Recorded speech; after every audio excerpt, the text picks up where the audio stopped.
Let's talk about some opportunities now. Because as Aziz has mentioned, Europe is a prime position to capitalise on what's going on in America. Now, granted, this will not be a short-term thing. If America goes into recession, the world catches a cold. We all know that. But at the same time, Europe is in a very, very good position to take advantage of, all this volatility that we're seeing the current administration get up to. And it's not just that; it's also, if you look at the fundamentals of this, the setup. It's almost as if it's been primed for the last 10 years for this to happen. So now we all know that Europe has massively underperformed, and you can see that in the P ratio and in the stock price chart.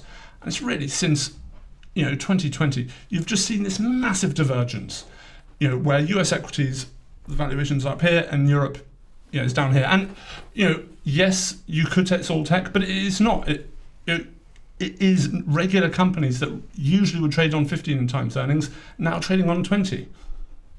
So it's not just that. But what has also happened is the dollar has fallen.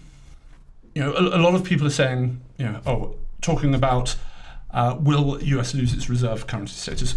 No, we're not talking about anything that dramatic. But what we are talking about is an incremental shift that doesn't actually have to hurt America by that much to have an amazingly positive impact on Europe. America's bond market is so much bigger than Europe's that if you have a 2% shift from there to Europe, it has a massive impact on the European bond market and therefore flowing into equities. And if we look at the next page, I think we can see why the fundamentals are really in line. So, if we look at the debt to GDP, America is at all-time highs, whereas Europe is very much average.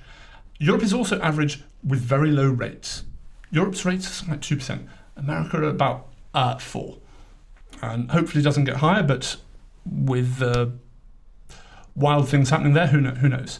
What this means is Europe has got a lot of firepower. Germany in particular. Germany and Merz, we know, who has just lifted the debt brake. So what that means is that Germany, whose debt to GDP is about 60, they have so much firepower that they can invest in the rearmament and the reindustrialization that Europe needs. Europe has needed this for a very, very long time. One of the charts we didn't publish there is capital additions to Europe and America. How much capex Europe has been spending compared to America. And again, America has been spending a huge amount, whereas Europe has actually been taking capital out. And as we know from capital cycle investing, that's actually a great time to invest. When capital has been taken out, that means markets get tight, prices get better.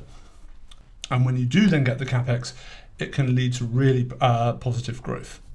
So Europe has that ability.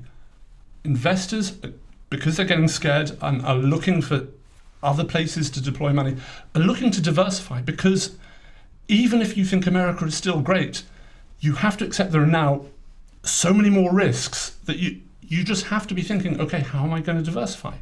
Well, Europe is now giving you the capacity, and it's giving you the opportunity in order to do that. But it's not just that. The performance of Europe is actually not as bad as people think.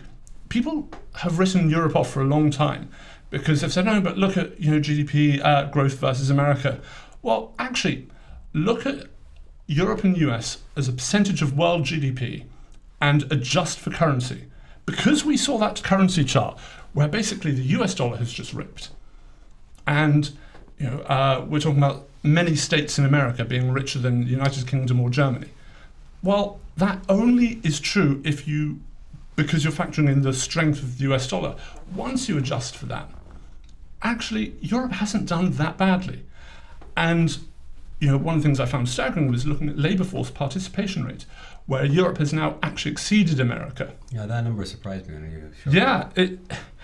Because we've all just assumed Europe is an unproductive, forgotten bywater. That's certainly the story that was told when everyone was talking about US exceptionalism. But actually things seem to be changing. And if that is the case, then the effect is going to be huge.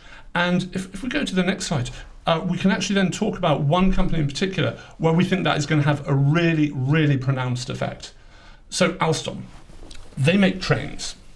They are one of the leading companies. They've got about 30% market share, and it's really them and Siemens who really own this whole market. Now, half their revenue comes from selling trains, but they also do the signalling, the systems, the maintenance. So there's a lot more to it than just making trains. So the bull case actually comes in because whilst services actually only represent 25%, it's actually 2/3 of profit. Now this is something that we saw with Vestas, and we've seen with plenty of other companies where you sell this product at a relatively low margin, but high capital value, and then you get a bond-like return in the servicing because you've signed 20-year deals where every year you are then making very profitable returns. And the thing is, it's very difficult to compete because it's one way you need to have the service density. It's one way you need to have the staff there on the ground.